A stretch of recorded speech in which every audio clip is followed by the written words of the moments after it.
Hi everybody, welcome to my channel. In this video I will show you how I applied to master's degrees in Europe and how I kept myself organized, because you have to deal with a lot of deadlines. And I'll give you an overview of like how I researched all of the masters and how I applied.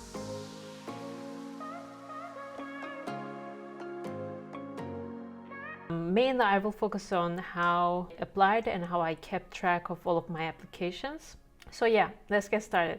As you might know, I'm a second-year PhD student at Tilburg University in the Netherlands. But of course, I needed to apply a lot of places until I chose Tilburg University. And you might be curious in general how this application process goes. If that is the case, this video is for you, especially if you're considering applying in the EU, so in Europe, usually European countries. It might be especially useful for you. So the thing is, just to give you a general overview of what I was looking for and what I was applying for, here is some introduction. I'm an economics grad, so I have an economics degree. I was mainly considering economics or business master's degrees that would lead up to a PhD degree. So that is what I was looking for. I wasn't looking for like a master's degree on itself. I will use a master's degree as a step for a PhD, possibly, most likely. Yeah, my main focus was economics master's degrees and also business, especially marketing master's degrees. So I will share my screen. Like, I have found my old folder from 2018 when I was researching all of these masters, scholarships, etc. And I even found like the Excel sheet where I kind of kept all of my applications, like what I've sent when I needed to send all of these, etc. So that is what I will show you today. So if you're here for anything else, maybe this is not the right video for you. So what I will show you is just to give you an idea of like how my application process went. And also just to keep in mind, so this was like a 1-year process, basically the last year of my undergrad degree. I was doing research before that, but the application starts towards winter of my last year as an undergrad. And the thing is, you will have to pay some amount of money to make these applications, especially for the US, though you would also need some sort of an application fee. In Europe, that's not always the case. Some places, a bit of places actually, that don't require you to pay an application fee, so that's nice. Let me share my screen now. Right, so here you see lots of different folders. So this is my old postgraduate PhD prospects, like collected in one folder. So let's start with how I organized, like how I did my research and how I kept track of all of my research for these places and scholarships. So first of all, I had like this folder system where I had like for each separate location or like kind of like general continent or country, I had like one file. For example, this one is Europe, where I eventually ended up going. So but like, for example, I have US folder, I have a couple of like job folders and some random. It's not like super organized, but I'm showing you as it is. I have a scholarship folder, of course. I have a questions and answer. I don't know what this is. And like, for example, I even applied to OECD, if you know what it is. Well, you might also consider if you have an econ or, you know, another related undergrad degree. Yeah, of course, I have the McKinsey file. But anyway, so the main thing is like, so Europe folder, which I ended up like mostly investing in, but I have Canada, etc. Yeah, so basically within each general folder, I have all of the countries that I would consider applying to. As you can see, this is basically all of Europe. So I have Belgium, Denmark, Germany, and the Netherlands. For example, if I go within the Netherlands, I have like relevant all the schools that I could consider. I researched, I looked up. So these are all of the universities that I would consider applying.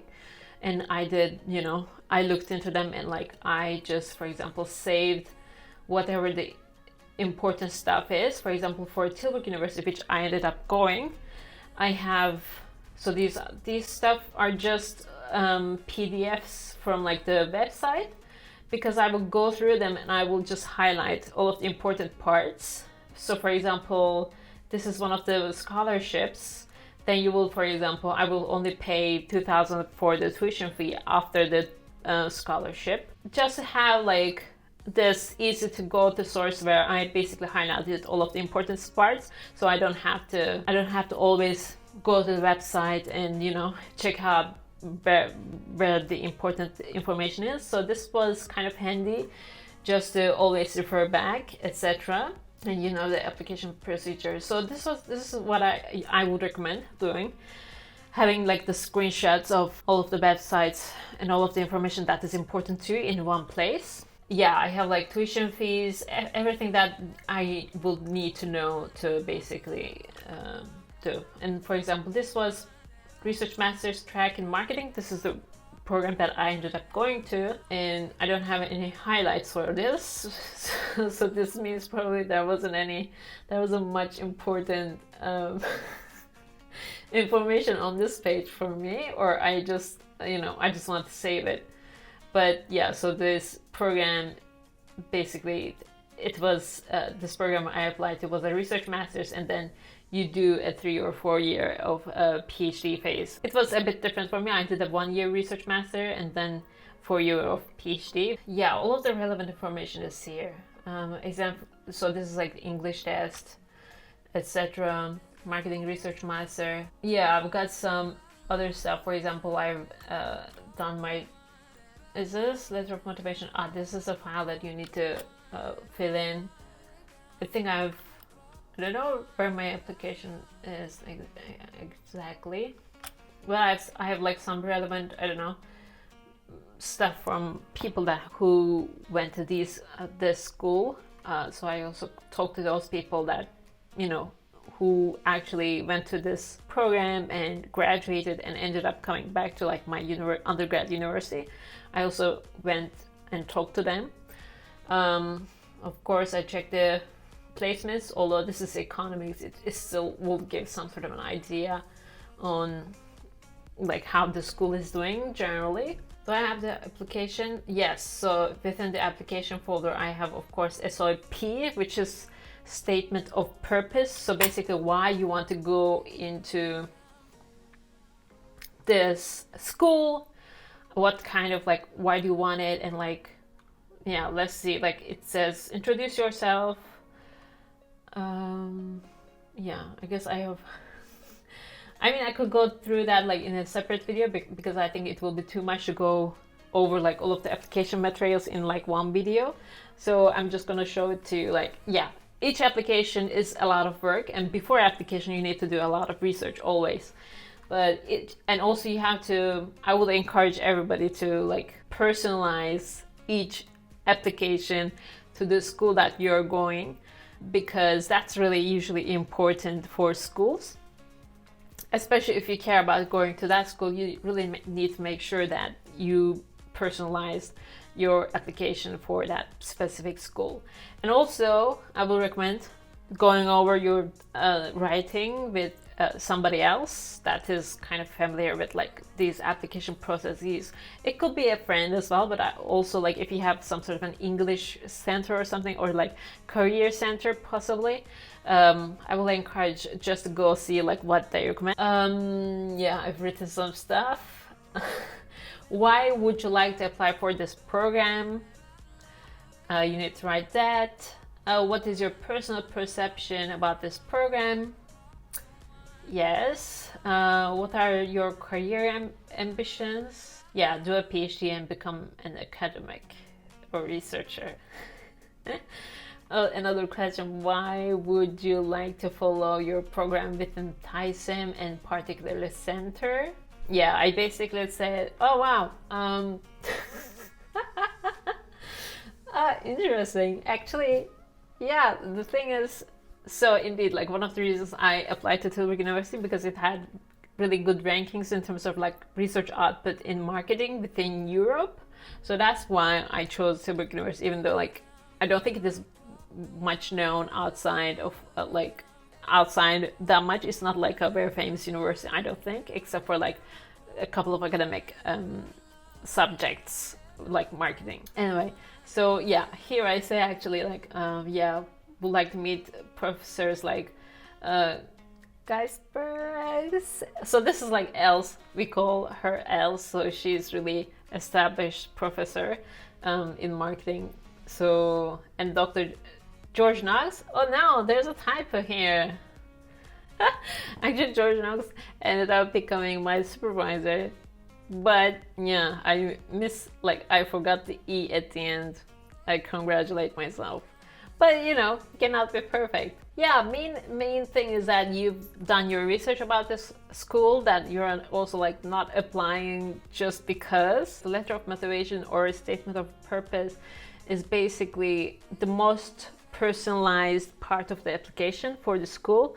The rest of the stuff is usually generic, like CV, TOEFL scores, or like any English exam scores to show that you can actually understand English, and also GRE score, reference letters. Those are usually prepared generally, and you just send those to different schools. So the most specific part is letter of motivation. So this part of my video was basically about how I organized my research, about the schools that I considered applying to, and how I stored all of the relevant documents for each school. And in the next thing that I want to show you is how I organized my applications, like in terms of the deadlines and stuff. I ended up applying to like 6 to 7 maybe schools at most, but you still need to go through a very extensive process to narrow the schools down. So yeah, that's just part of the process, and you end up like applying to maybe, I don't know, somewhere between 5 to 10 schools, and then you just go to one. It's a funnel, it's an application funnel. You start very wide, you get narrower.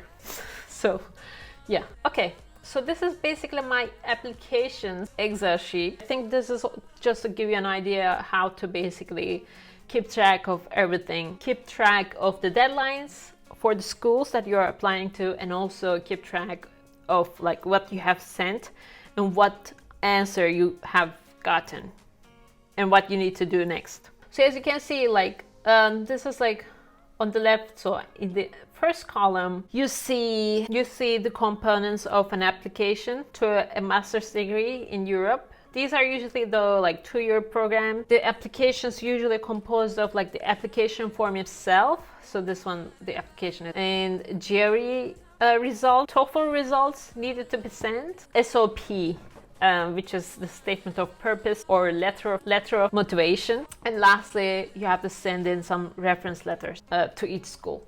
So these are the things that I basically checked for each school. So each row is basically a component of the application, and for the columns I have the universities at the top, whether I have been accepted, and also what I need to do next, and some random notes. Like, I think a good thing is that having ordered these schools by the application deadline. So as you can see, for this school, which is a Stockholm School of Economics, the application deadline was 2018 January 15th. So this was the first application within Europe. Application times for US are even earlier. They're usually wanted by December. And as you can see, for SSC, I had completed all of the components of my application were completed, and also I got accepted, but I didn't get like a good scholarship from them. So I kept applying. So because it's like every application has a later date usually, or the same date.